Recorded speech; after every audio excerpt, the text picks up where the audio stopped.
I don't have a lot of use for reverends, but I have even less use for one who stalks children after he had already killed their mother. I just take a hardline stance against that sort of bad guyness, and I don't care who knows it. But I do have a lot of use for a quality beverage. Now, we're not promoting Pepsi or Canadian Club or Evian, things I drink. We're talking about Sparkplug Coffee. This Canadian-based company has the freshest, fairly traded, premium Arabica beans in the vast country of Canada. They've got decaf and half-calf. They've also got all kinds of options when it comes to seasonal blends. So if you don't want to keep drinking what you were enjoying back when it was Easter, then you can really shake it up as we head into the end of August. Sparkplug delivers to people who live in the United States or Canada. Those of us who live north of the border will get free shipping, while Americans have to pay for it, but customers on both sides of the border will get what they want within a week.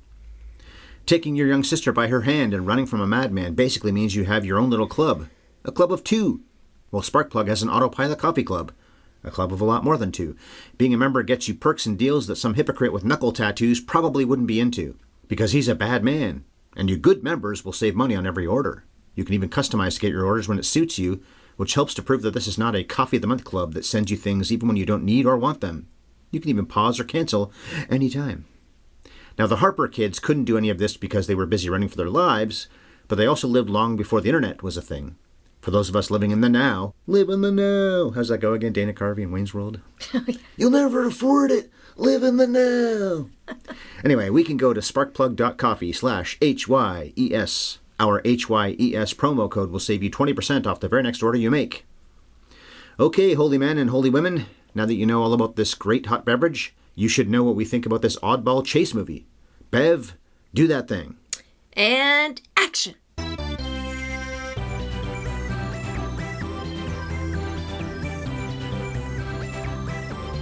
Have you ever seen The Night of the Hunter? Hey, movie maniacs, and thank you for listening to the 533rd show here on Have You Ever Seen? We go back into the long ago past to review classic films, and we spoil them. I'm the not-so-intimidating man who's A-OK with curly hair and perfume, although I don't have a good sense of smell, so perfume is wasted on me. Ryan Ellis. And here's a lady who needs a little snort in the morning, and who stashes an absolutely enormous amount of money in a little rag doll. My wife, Bev. That's me. I love that point really early on we see with Robert Mitchum, that he doesn't like, perfume, curly hair.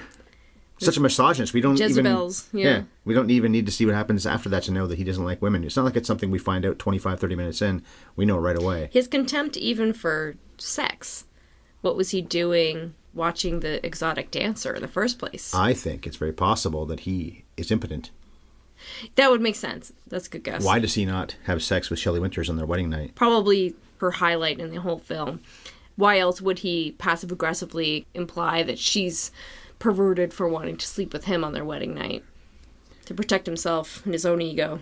Used to be the automatic. The wedding night, you'd sleep together. I guess it still is. One hopes. I hope so. All right, the coming attractions trivia for The Night of the Hunter. Charles Laughton is best known as the star of Mutiny on the Bounty, which we covered a long time ago. Plus, he's so witty and devious in films like Spartacus, which we also covered, and Witness for the Prosecution. If you haven't seen that, I recommend it. Billy Wilder film. But he wasn't just an actor. He directed The Night of the Hunter. So my question is, what's the best film Charles Laughton ever directed? Kind of a trick question. It is. Because the best film he ever made is also the worst film he ever made, because he only ever made one film, and that's Night of the Hunter. Mm-hmm. I read he was discouraged by bad reviews it got at the time, and that he didn't like working with the kids, especially the girl. So Mitchum ended up directing the two of them a lot more than Laughton did. Or maybe that was just Mitchum tooting his own horn in his autobiography. In any case, it was one and done for Charlie Lots. It's funny to read the trivia on the IMDb about this, because I read that a long time ago that Mitchum actually directed the kids, but then I read more recently that that may have been him just spinning that a little bit, because apparently Laughton hated the two kids, and then I read that he didn't like the girl, and I read that he loved them both. The girl is terrible. Yeah. The kid who plays John is actually pretty damn good for a kid his age, considering how much he has to carry in the film and how much emotional weight he has. He has a great arc, protecting his sister, being afraid all the time. The girl who plays Pearl, though. Pearl. Pearl. Oh, she's atrocious in this movie. It's unfortunate. She never acted again. Really? Became a school teacher. Well, sometimes really bad child actors at least go on and act again. just seems like a kid who has no idea where she is and what the purpose is of her being on set every day. I didn't read this. Maybe she was cast for her looks more than anything else. That would not be the first time that happened. Which is funny because she's a little bit odd looking. Okay. But Laughton may have liked that look. This movie is very odd. So, Laughton's movie, The Night of the Hunter, was released by United Artists on July 27th, 1955. What a summer movie, although that wasn't really a thing back in the 50s. Jaws started the whole summer trend. And also, of course, now it's owned by MGM. We saw it on TCM. As we said, it wasn't acclaimed or well attended back in the 50s, but it certainly found its audience in the decades since, and you're going to hear all about that in a few minutes. But first, Bev, please tell us what Night of the Hunter is all about and give us a skinny on the film. Robert Mitchum is Reverend and serial killer Harry Powell, who has set his sights on the Harper family, marrying the widow Willa Harper and cajoling her children John and Pearl into telling him where their John and Pearl into telling him where their late father hid $10,000 from a bank robbery. When he gets nowhere with charm, he murders Willa and tries to get his way with threats, but the children outrun him and escape down the river on a rowboat with Harry hot on their trail on horseback.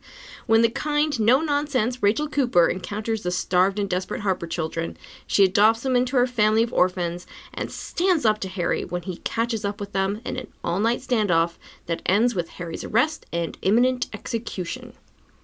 You silly, disgusting little wretch. I love when he says that to her when he finally loses his patience. We said that during the screening. If this guy had any patience at all, because he doesn't have to have this money immediately, Pearl would have given up eventually.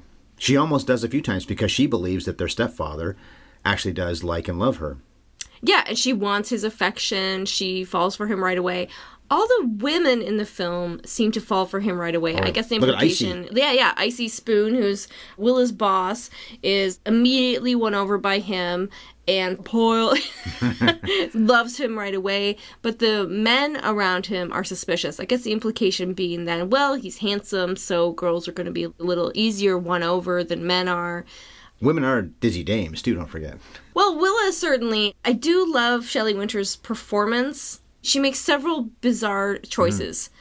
The one big transformation from going somebody who has no interest in getting remarried to somebody who's not just happy to be marrying the Reverend after knowing him for literally days, but who is immediately a passionate convert to his, I'll scare quote here, his religion, his preachings. Her big scene where she does that stuff is very convincing. It is. But it makes you wonder why, A, she ever fell for him, and B, why she's doing any of this stuff.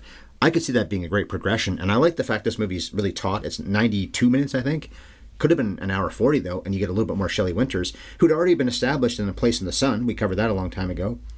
Was nominated for an Oscar for that. And in this movie, she's barely in it. She's very effective in what she is in, but it feels like maybe something was cut out or something like that, because you wonder why she ever became such a convert of him, even though when she is, she sells it. Place in the Sun, another movie where she's killed by her... Lover. Yeah, lover in that movie, husband in this movie. She never is his lover in this movie. That is true. Okay, well, I didn't do the nutshell, so let's do that now. So, Night of the Hunter, in a nutshell, Money Doll. Not Moneyball, Money Doll. If he had just been more patient, then he probably would have gotten the money.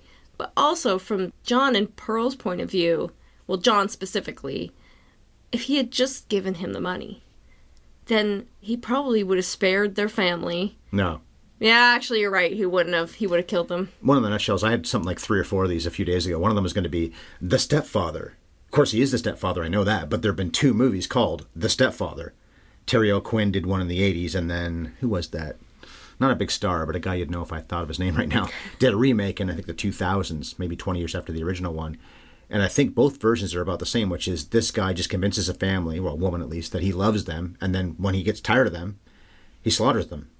Now, in this case, this guy wants money, but I get the feeling that this guy, Mitchum, Harry Powell talking to God in the beginning, he doesn't know there's all this money. He hasn't met Ben yet. That's another thing that's so funny. They point this out online. I made a note of this when we saw the movie. I've seen this movie many times anyway. You put him in a cell, and he has a misdemeanor, Harry's misdemeanor, stealing that car, with a convicted killer who's going to the gallows? Yeah. That would not happen. Death row convicts are in the same cell as somebody who is serving a 1-month sentence for car theft.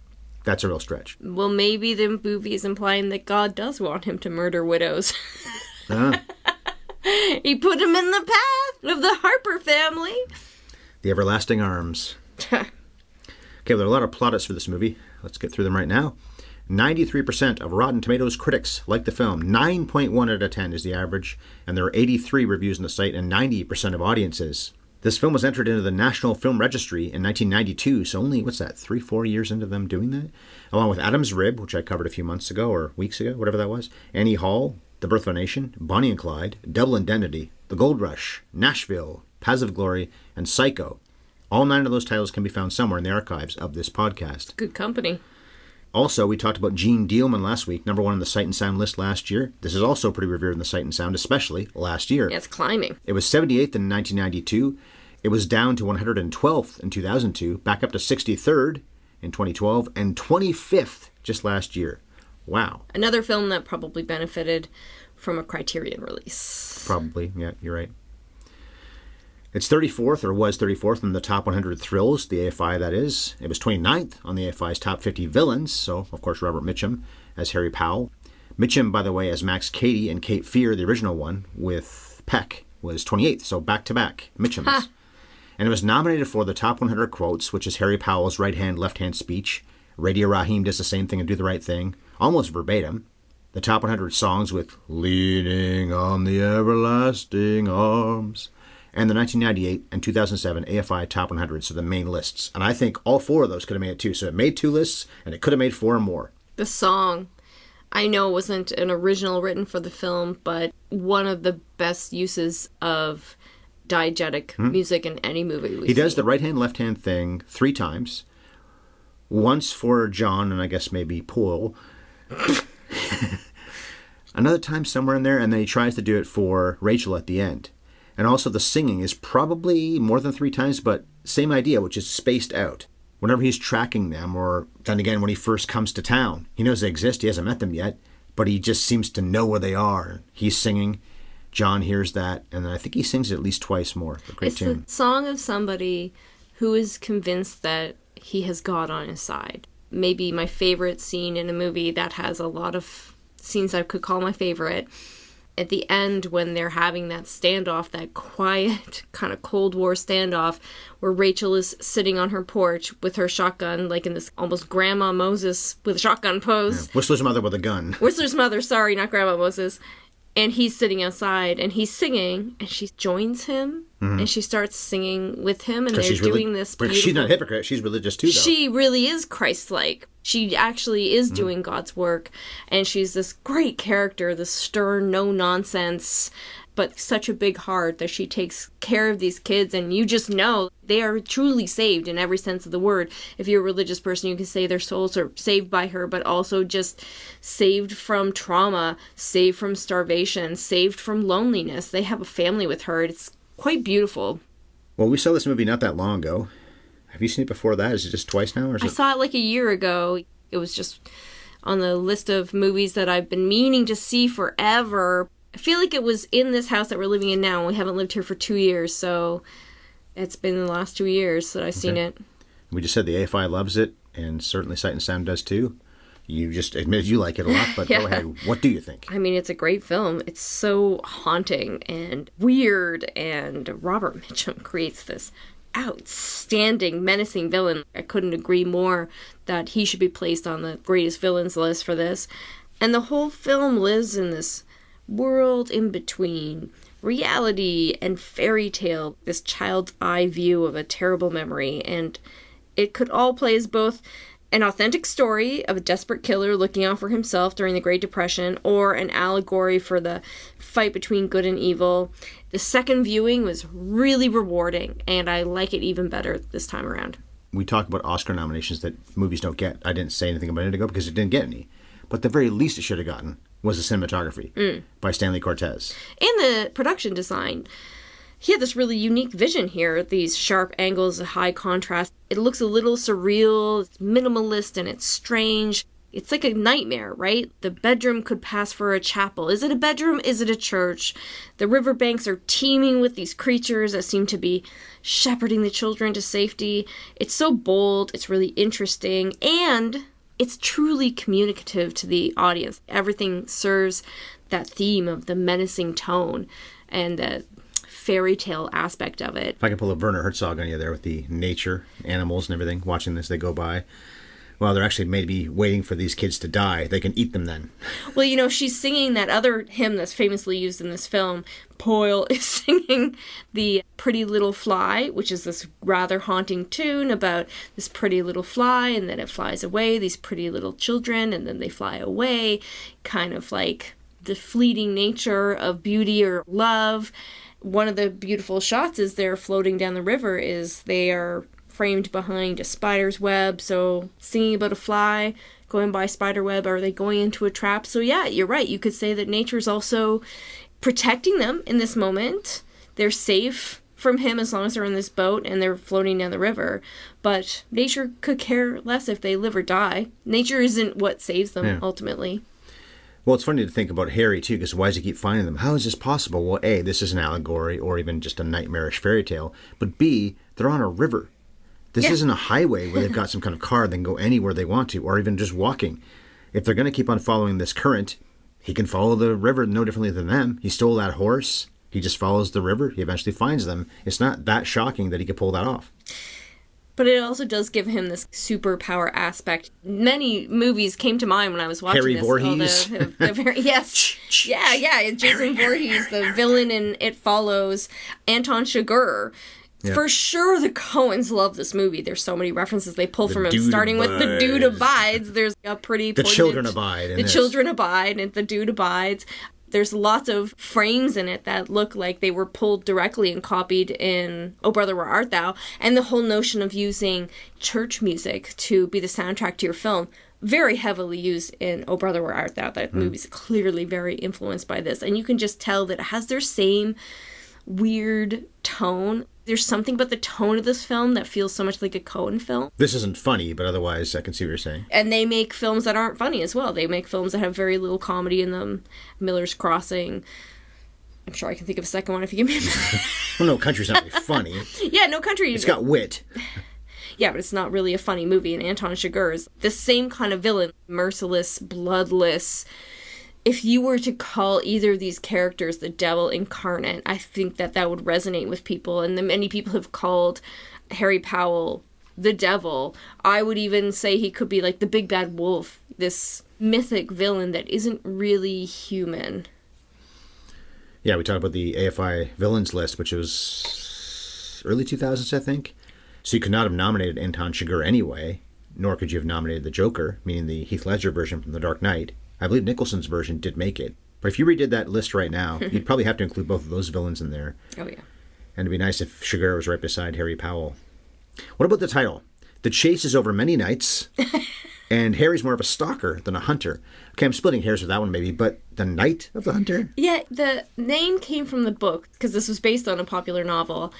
So I wonder if there's something in the book that explains the title that just didn't translate to the film, but they didn't want to change the name because they were trying to capitalize on the popularity of the novel to sell tickets to this film, which was only 2 years earlier. It was 1953. Yeah, if you're going to adapt a book right away, obviously it's because you're trying to capitalize on its popularity. I just got it.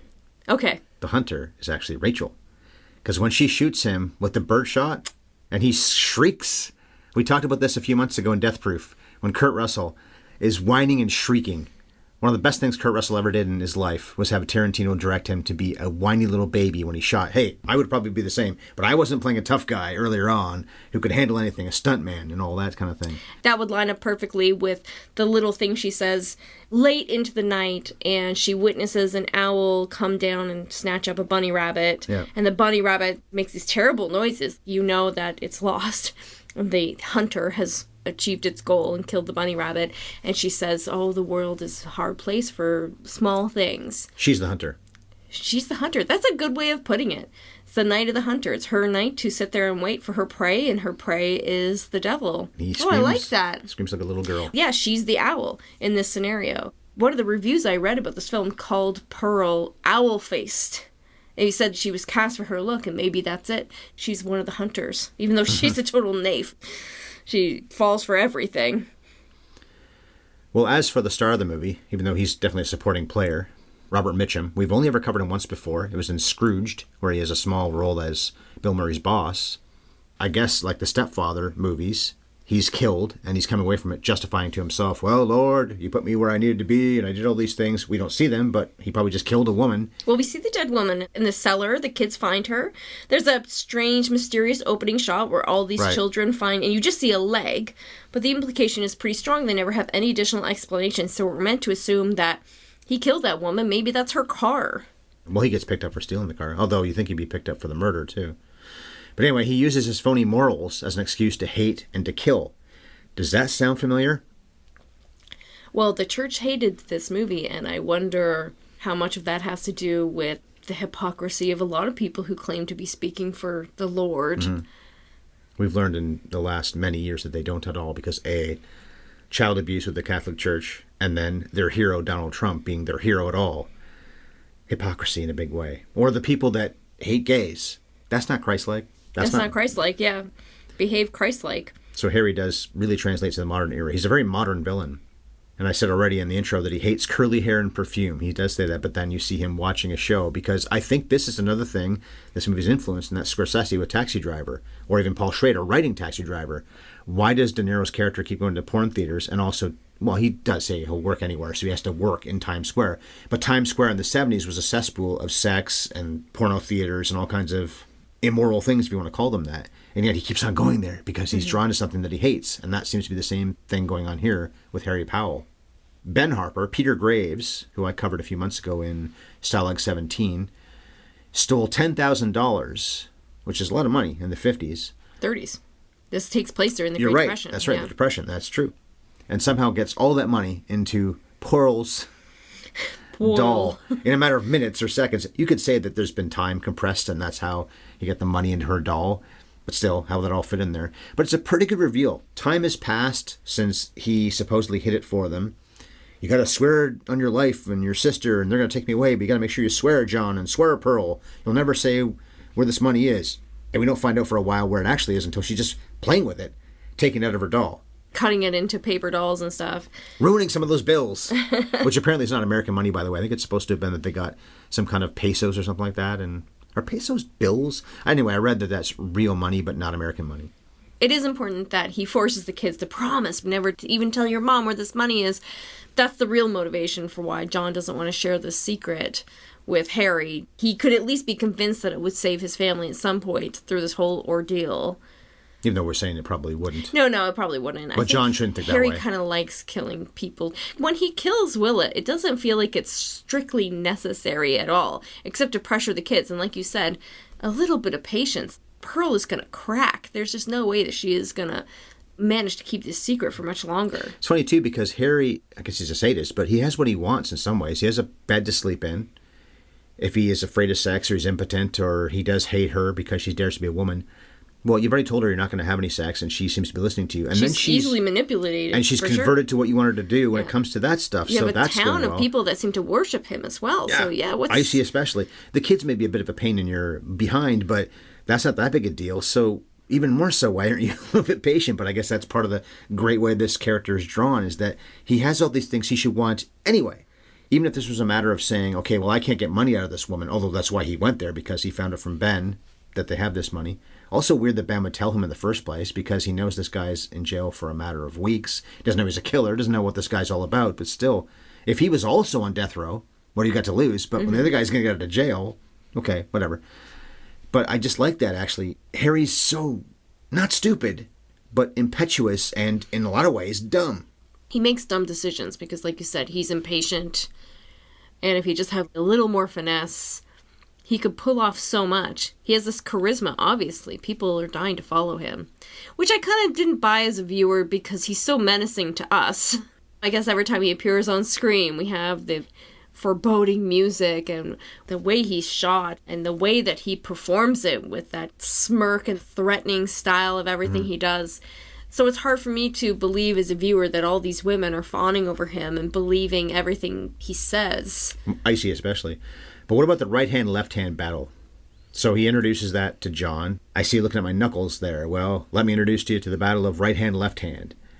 Hate is on Harry's left hand, and that reminded me of The Simpsons, because Flanders, with his left-handed store, said, I've got a sinister whatever for you.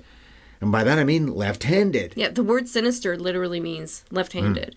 The devil was in you if you were left-handed. But love does win, which is also the exact same thing that happens in Do the Right Thing when Radio Raheem gives that little sermon to Mookie. Love wins in both cases. But as Roger Ebert pointed out in Do the Right Thing, part of maybe why, well, these guys would have done it anyway because he dares to be a black man and there's a riot starting, but not even a riot at that point, but a brawl in the pizzeria. But the cops choke him to death, partly maybe egged on by the fact he's got this hate, not tattoo, but those, what do you call them, the rings on his fingers. Yeah, knuckle rings, whatever. Knuckle rings, yeah, there you go. But obviously that's a play on this movie. I like, though, that in this case it is a bad guy doing that, and love wins. In that case, it's maybe not a good guy, but certainly not a bad guy in Radio Raheem. Love wins there, too. But hate wins in Do the Right Thing. No, but in his conversation with Mookie, love wins when he talks about how yeah, but love is fighting, argue hate, hate's winning, hate's coming back, no, but love wins. But would you argue that love wins at the end of either of these movies? No, but in those scenes. At the end of Night of the Hunter. No, in the scenes with Top of the Knuckles. Okay, but the scenes are in there to make a point for all of us to reflect on when we're watching the movie. So how does it reflect on the rest of the movie? Love, hate. Obviously, Harry doesn't believe this. Because he is full of hate. It's all performative. God, tattooing your hands feels radical now. Imagine what it would have been like in the Depression. How did he get these tattoos in the first place? It's like an act of a madman. So he needs to rationalize why he would do that. And he has this whole song and dance about love and hate. But we know it's an act. He has not one shred of love in his heart. Except maybe for the Lord, who he is convinced is on his side. And tipping the scale in his favor constantly. I just compare the two because in both movies, love wins in that scene early on, when at that point it doesn't really mean anything. But then towards the end, it might mean a lot more. The irony in Night of the Hunter is that when love does win, it thwarts him. Yes. Because he is hate. Rachel's love for the kids. Yeah. And I don't know if the same can be true about Do the Right Thing. I think hate wins at the end of Do the Right Thing. Hate kills Radio Raheem, for sure. Yeah, and hate destroys the neighborhood and sets the pizzeria on fire. Pizzeria. The pizzeria. But then, of course, everything is back to normal the next day, and there is so much love in that neighborhood, as we know. Yeah. So it's like hate and love share the space.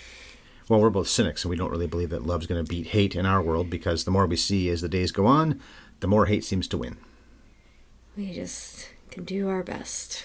Well, what about small worlds? That fun sequence where Icy, played by Evelyn Varden, says that she lies there and thinks about my canning. When Mr. Spoon's doing his thing. There were some parts of the world where they gave this effectively an X rating because they talk about sex so much. You don't see sex at all. I don't even... Just to be clear, I said it's discussed, not it's disgusting or disgusted. It's brought up. People talk about it. They acknowledge its existence.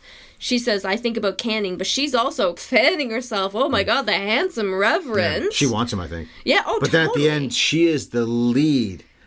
And she should be. She's not wrong. But that's a nice comment, though, too. Everybody hates to be fooled. She's so extreme on his side and then so extreme calling for his head. Which is another great modern touch. Yes. That Laughton couldn't have seen into the future and know would be so true, but the way we are now. Icy is a deceptively complex character, or I should say a deceptively interesting character, especially as the whole film is a parable. I guess we said this already, but what about Harry being impotent? Which I think he is. I hadn't really thought about it, but it so makes it's got to be a woman's fault. Sense to me.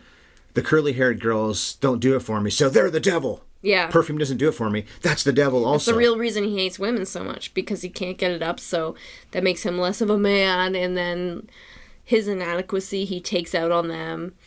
And it makes that scene with her make so much sense, and it's heartbreaking because she falls for that manipulation, and the way he rationalizes it, it's not rational, because it's not sinful for a husband and wife to make love on their wedding night, whether they plan to have children or not. If you're not even allowed to have sex with your spouse. It's one of the reasons she even marries him, because she misses having a man. Yeah. Since Ben's been gone she's for so long. She's obviously attracted to him. And Ben's dead now, too. And she's looking forward to her wedding night. Yeah. And she's so chaste about it. She's not coming on so strong or anything. For the 50s, that was pretty strong. Because she acknowledged that she wanted it. And the way he says, I need to respect your purity, but he says it with so much contempt. Yeah. What purity is he protecting? Obviously, she's already sullied So maybe part of her conversion is this desire to please him. So she has to go over the top and preach his word even stronger than he does so that she can become pure in his eyes. There's a lot of ways you could go with this movie, but one of them would have been interesting if she was actually on his side, not stalking the children. You wouldn't go that route, granted, of course.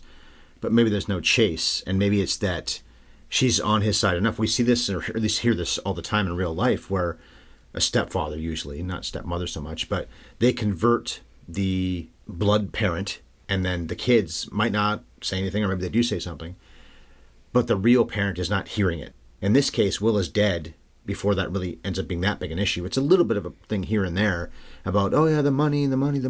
But Will is not alive much longer after they get married. And that could have been something you could have dealt with a lot longer in this storyline. I'm not criticizing that, but it would have been an interesting touch if Winters had a little more screen time, because, as we said, a pretty big player in the industry at this point, and now she's dead. The movie's got half the screen time to go. But then you have the children in such a vulnerable state. Yes. They are Hansel and Gretel at this point, parentless. And the only person that knows that she's been murdered is Harry and her and us. And Bertie. Bertie finds the body. Right. Well, he doesn't know Bertie. she doesn't know she's been murdered, though, necessarily. Well, I think he knows she's been murdered, but he doesn't want to report it because he thinks everyone's going to think that he did it. Another beautiful, haunting shot, which was homaged or copied or whatever in Carnival of Souls. Really beautiful effect. I thought it was her. I thought it was Shelley Winters holding her breath down dummy, there. though. But it's a dummy, a very convincing dummy with her hair and the weeds and the current. God, an image that does not leave you. So my question is, there's a point where she's caught on to him, right? She overhears him talking to John or something, and she comes to understand that this whole marriage might be a sham and that he's really looking for the money. And she goes to bed and lets him murder her. He draws the knife up high over her head, and he's gonna bring it down, and she's just peacefully waiting for the knife. So what do we make of that? She has this halo, the beautiful lighting effect of this halo around her head, and she's already lying like a corpse. And I guess it's just meant to be surreal. It's going to happen, it's inevitable. This is before Jim Jones, but Jim Jones. So you think the leader told me I have to go through this, so I will go through this. She's so devoted to him that if he decides she should be murdered, it's hard to believe because this is a woman who loves her children. But she is quite well converted by him. You can't show the slit in her neck in 1955 because it would get overruled by the ratings board. So you had to not show that she wouldn't be bleeding anymore down in the water anyway, but you can't even show the slit. But the fact that she's down there, I guess tied into the car, he really could have hit her body better than that, but we need this to be a reason why he gets caught at the end, because Bertie didn't report this, but somebody eventually obviously did. Somebody found the body down there, and then they suspect the husband, which actually tracks because you hear about this in reality all the time. If it's usually the boyfriend. The boyfriend or the wife, the girlfriend, the husband, the romantic interest is the first suspect, especially when it's the woman who gets killed. I think in reality, generally speaking, right? Unless you absolutely know it's somebody else, if somebody else has the smoking gun. I think it's like over 70% of women murdered are murdered by their romantic partner. And what a great way to end it all with Harry being found in a barn after the night before, shrieking like a little girl after being hit with birdshot by Rachel. And when Willa dies, it's like the movie takes a bit of a turn. To a horror movie. To a horror movie, yeah. It becomes such a different film at that point. I mean, it's still tonally consistent. Pearl and John in the basement, they'd been hiding there before, which is a good setup by Laughton. Yeah. And he comes down, there's that great shot, similar in Wait Until Dark, about, 12 years later, where Alan Arkin jumps out of the darkness at Audrey Hepburn, which when I first saw that movie, I think made me jump, which is not easy to do anymore, although I saw the movie a long time ago. Now I'm almost immune to jump scares. But you got something similar here when they're running up the stairs, and he's been knocked out after John had the shelf knocked down onto him and incapacitated him for a few seconds anyway. But as he climbs the stairs... Oh, yeah, the stairs. The way he's doing it, it's almost like he's a ghost, too. I like that. Or a demon or something like that. Like a boogeyman coming from the basement. Just like he doesn't quite capture them in the water, too, when they're getting away in the John boat. He's slashing away with his knife, but doesn't quite get them. He's inches away, really, from hitting something, but doesn't quite do it. The River Pursuit, which was homaged along with the knuckle tattoos in Martin Scorsese's version of Cape Fear. Yeah. And Mitchum played the villain There's no knuckle tattoos in the 60s version of Cape Fear. Am I right? Yeah, he plays the De Niro version. There's no knuckle tattoos in Cape Fear. Yeah, I heard you. Well, maybe other people didn't. And one of the sinister things that Harry does is he charms young Ruby when she goes to town. But Rachel susses him out right away, even though Ruby is smitten with him in film language with one scene where he's a little bit nice to her. I guess the logic is supposed to be that Harry's so attractive to everybody. And Mitchum's a decent-looking guy, but he wasn't Brando, Jimmy Dean, Monty Clift. He wasn't those guys where you think, well, how do you not fall for one of those guys? And he's so much older than her, too. Yeah.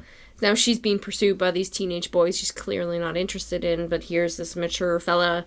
Although he doesn't seem appealing to me. There's not even a flirtatious, sweet nature about him. Who's an example of a guy in this era of these guys who are around 40 in the 50s, 40 years old in the 50s, maybe even 50 years old? The Coopers and the Gables and the Stewarts and the Bogarts and the Mitchums. One of those guys, or somebody else, Spencer Tracy, who do you think of as somebody you would call sexy? Cary Grant. Oh, Cary Grant's another guy. Yeah. Of course. Oh, my Gray's God. Yeah. No brainer. And the same year as this, he was making To Catch a Thief with Grace Kelly. Grace Kelly, right. Cooper was offered this part, but he turned it down. I think probably it was one of those parts that a lot of actors were offered. Because look what he does. But they were like, no, I don't think I'll play a child murderer. I don't think we see him murder a child, but it's strongly implied that he would love to murder these children. And he's killed a lot of women and wives and things too. Yeah. Oh, something we haven't talked about yet is the beautiful touch. There's the parallel scenes. The actor who plays John, not the world's greatest actor, but a pretty good child performance. When he sees his dad getting arrested, and you see the trauma and his initial in shock, no, and then the very emotional no, and then chasing after him. And that performance is perfectly mimicked again when he sees Harry getting arrested. Yeah. What he wants. Re-traumatized. What he has to or anything else. This is going to protect him, and then he can't testify against him in court. I think this is such an interesting take on, okay, they caught the bad guy. They caught the big bad wolf. All you have to do is turn him in, and instead he's throwing the money around. You won, kid, but it's less about him winning and more about how is he going to overcome this trauma that he's experienced. He's lost two father figures. And his mother. Right, also. He's lost almost everything. He has a sister. He did manage to take care of her. He succeeded in that, which is probably going to save his sanity over the years. And of course he's been adopted by this woman who's going to look after him, and it's strongly implied in the little coda the Christmas morning. He's going to be great. Him and Pearl are going to thrive in this family, and that's wonderful. So we have this nice ending, which bookends the very bizarre beginning where their heads float in the stars. Yeah. The other kids, yeah, right. On the rewatch, having this image of the film in my head and all of the tone, and then to have it start with that corny, strange prologue. God, what compelled them to choose to do that? It was a very weird choice. Beware of a wolf in sheep's clothing is what's said by Rachel there, too. Ah. Maybe the idea is that people recognize Lillian Gish, get her on screen nice and early, even though it's a great idea to have this superstar from the teens and the 20s. Yeah, the 19 teens. She truly was one of the earliest stars of the silent film era. We covered her. Our first two movies. Birth of a Nation and Intolerance. She was in both of those films. Did we ever see her again? I don't think we did. I don't think until now.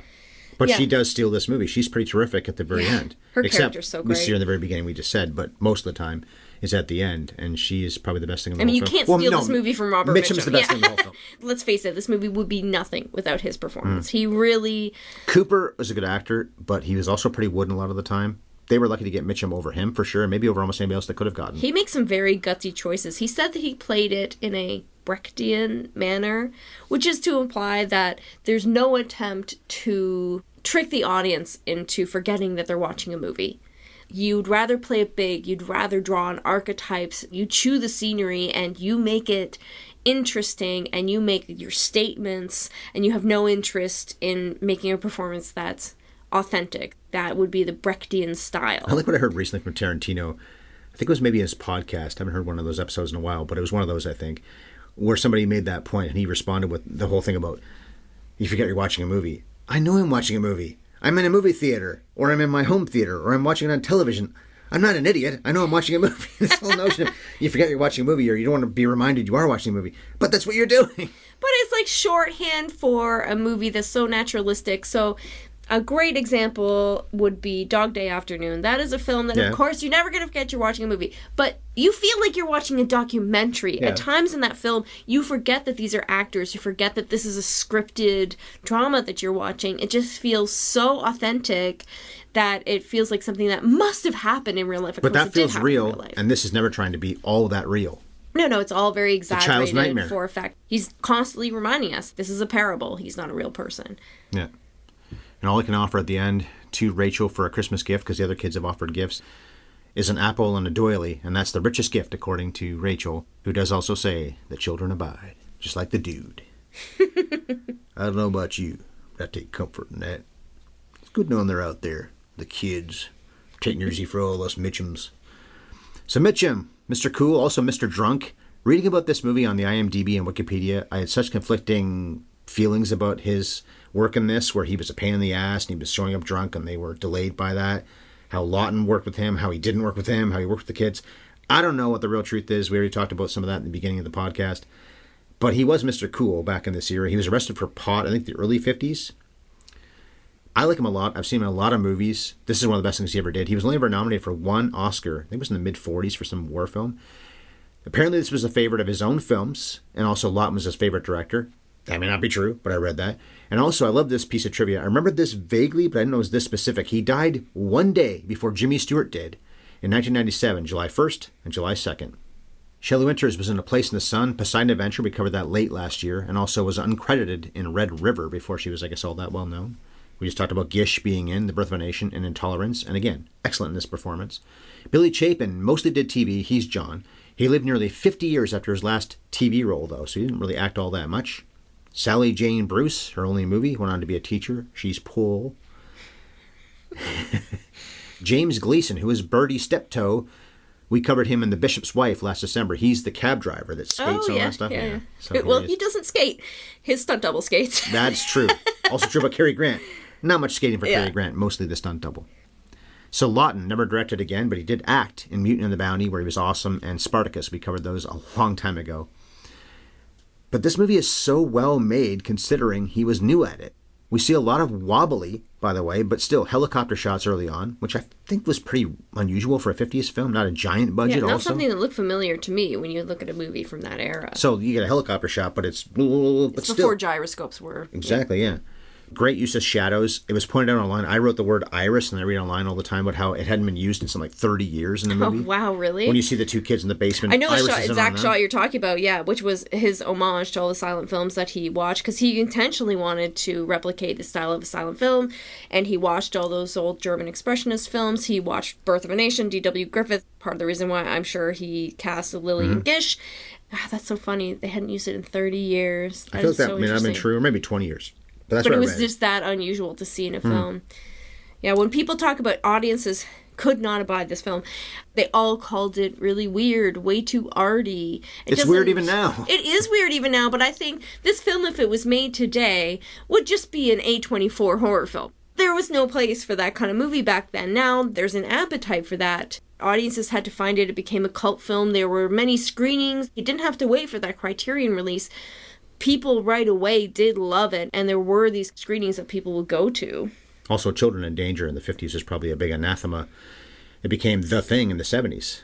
That's why The Exorcist and The Omen and some other movies were so successful. I think partly it was, I think part of the subtext is that all these kids, well, they're not little kids, but still, they're young, go to Vietnam, maybe don't come back at all. If they do, they come back maimed. And yes, these are little kids in some of the horror films, but the notion is that 18-year-olds went. Jaws also, right? The young girl, but also the little boy. We can't protect our children, and it's the devil, or another devil in The Omen, or a giant shark, or something that's coming to kill them. These wartime films, that's an interesting point. And this movie's ahead of its time, I think. Or it's behind its time, because I think if this movie had come out during World War II with all those film noirs, maybe so. It still would have been weird. Or the silent era. Which would have been World War I and post-World War I. Still that precarious, scary attitude of children being in danger. But if you compare this to the other films that we covered from this time and place, from the 1950s, it really stands out. Well, Rebel Without a Cause is on the AFI list, and it may not be a film we loved as much as some people, but it was pretty good, I guess. I covered Marty a few months ago. Melodramas, right? Family stories, and just not as dark and bleak as all those films of the 30s and 40s. And this is dark and bleak, so it just doesn't really stand out in that time. Well, yeah, I guess a lot of the film noirs have a bad ending. Justice is served. Yeah, that's true. The writer James Agee, who won a Pulitzer, not for this, I didn't write down what it was for, but he was a film critic for years for Time magazine. He was a very influential film critic. So maybe the Pulitzer was for film criticism. Yeah, maybe. And then he wrote novels, he wrote screenplays. One of them was The African Queen, earlier in this decade. That's right. And he died before this came out, so we never saw how it was received, which wasn't well. Isn't it crazy that The African Queen is in the same timeline as this movie? They do feel so out of step with one another. How funny is the same writer? And it's based on Davis Grubb's 1953 novel. I think it was Charles Laughton's widow, because he died prematurely. Also he Lanchester? died 7 years after this The film Bride came out. of Frankenstein. He never lived long enough to see public opinion turn around on this film, which is a shame. True. I think it was his widow who said that he hated Agee's script. How did she word it? She was like, this script was written by Agee the way I am Marlene Dietrich, something like that. Again, I read conflicting stories about all that stuff, so I don't know what the truth is. The producer was Paul Gregory, who was a guy who worked with Laughton a lot. Just did a few films, though. Well, I mean, a lot then, but you know what it was? It was the stage, I think, more so, because Laughton was a big stage guy, too. And Gregory retired to raise animals on a ranch. I talked about this in something I did recently, I think on my own, where I hoped that people had retired and went on to do something else, because they didn't really make movies for all that long. What was that podcast? I don't remember right now. But that's what Gregory actually did. He said, I've done enough. I'm going to go off and do something else. The movie's 185 to 1. We saw it on Turner Classic Movies. Great print, but there was a lot of system noise type of stuff going on. We own the DVD. The print itself would have been better than what we have downstairs. The cinematographer should have been nominated for an Oscar, I think, for sure. Stanley Cortez, and also the production designer. We talked about that. Was nominated for Magnificent Ambersons. We covered that last year. And also we covered Chinatown many years ago. He was uncredited on that. I know that was John Alonzo. I don't know why Cortez was uncredited. I forget. Maybe we talked about that in the Chinatown podcast. The editor, Robert Golden, mostly cut westerns and noirs. And Walter Schumann was the composer. He's the Dragnet guy. Dun, dun, dun, dun. Dun, Really? Dun, dun, dun, dun. Only scored a few movies, but did do the score for this movie. Well, we know the look is awesome. The cutting, it's an hour and 32 minutes. And also the music. What do you think of all those? Oh, I think technically it's an incredible film. So creative and gutsy, radical. There's some moments in it that are definitely clunky, but I think overall the vision is unique and it's so cool and it still works 70 years later. I think that it's beautiful. Especially for a guy who had only directed one film. Although I think he directed on the stage last, so he wasn't new to directing, just not film. By the way, the art direction was by Hilliard Brown and the set decoration by Alfred Spencer, so kudos to them too, working with Cortez. What happens next? Well, our long-deceased dog, Fox, and I hope that John will save up whatever money he can from now on so he can buy Pearl a new toy. Perhaps a ball, ball, ball, ball, ball. Because the doll has no innards.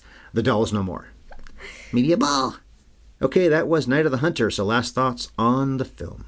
Well, it's well deserving of its classic status, even if it was a little late coming. Like I said, it's pretty sad that Laughton didn't live long enough to see the world catch up with his vision. But I can see how influential this film has been and continues to be.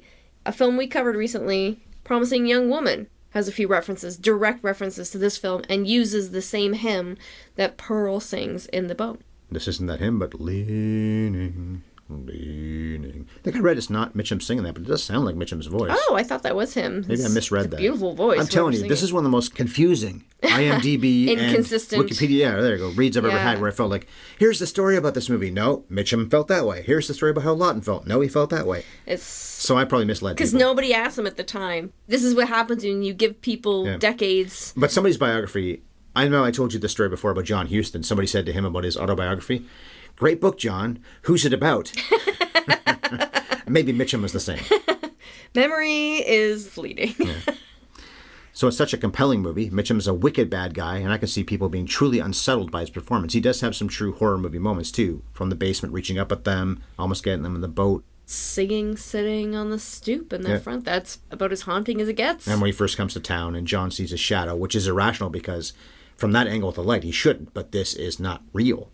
Well, maybe he really is there and John really sees him, but the way it's shot, it's surreal. There we go. Mm-hmm. The kids, though, are the stars. I think Billy Chapin especially holds his own. She's not awesome, but they're in the movie a lot, though. I think they're in the movie probably more than Mitchum is. He has some scenes without them, so maybe it's a little bit more of him overall, but it's their movie. We've seen this a couple of times in about a year, and I could see us throwing it in the player again. Oh, yeah. One day. Yeah. Okay, excellent movie. The Night of the Hunter. The Nights of the hunter. The Knights of the Stalker. In 7 days, the Knights of the Wife Killer. In 7 days, it'll be Labor Day. Bev has been taking the holiday Mondays off this summer, so she won't be on the job, but I'll have a solo show for you. And since I'm trying to stay somewhat in the Labor Day theme, I'll be covering a movie in which Robin Williams at one point or another has 4 different jobs. Plus the flick has all kinds of accolades and AFI love. It was a huge hit, and it's something that Bev has no interest in reviewing. Mrs. Doubtfire. Hello! You can count me out, thanks. Mrs. Doubtfire, dear. I think I talked about this movie on our Movies We Hate podcast. Yeah. Everyone loves it. God, I hate that movie. Sometimes Bev's wrong. Alas, as long as you don't make me watch it, I'm fine. You won't have to. But since we saved the coming attractions trivia questions for episodes we do together, let's talk about the September 11th podcast. Since we have the fairly rare occasion to talk about 9/11 on the day itself, let's take a look at Paul Greengrass's intense docudrama that Bev has never seen, surprisingly, United 93. Wow, what a change of pace from Mrs. Doubtfire. There's some sincere and sad stuff in that movie, and I find Mrs. Doubtfire very touching, but United 93, especially towards the last maybe 10 minutes, 15 minutes, so intense. The coming attractions trivia for United 93. And by the way, I suggested we watch this movie. I thought she'd say no, but Bev's into it, so. I'm into it, baby! Let's get sad! The trivia. The passengers on that flight were heroes for attacking the terrorists and stopping them from flying the plane into which target? That's the trivia. Oh, all right. So for the answer to that question, check out our next podcast that we do together 2 weeks from now about United 93. And of course, check out Ryan next week talking about Mrs. Doubtfire for some reason. You obviously already know how to find us, but let me remind you to favorite or subscribe wherever you listen, which is also where you can find our archive of hundreds of episodes that are available for free. And if you like us, you can leave us a rating and a review. We're both on Twitter. I'm at Bev Ellis Ellis, and Ryan is at MovieFiend51. Or you can reach us by email, haveyoueverseenpodcast@gmail.com. And you can find our podcast on YouTube. Our channel is at HYES Ellis. And to enjoy freshly roasted premium coffee delivered straight to you in Canada or the US, please go to sparkplug.coffee/HYES and enjoy a 20% discount. Leaning on Bev to end this chat. And cut. Cutting. I'm about to hit the stop button.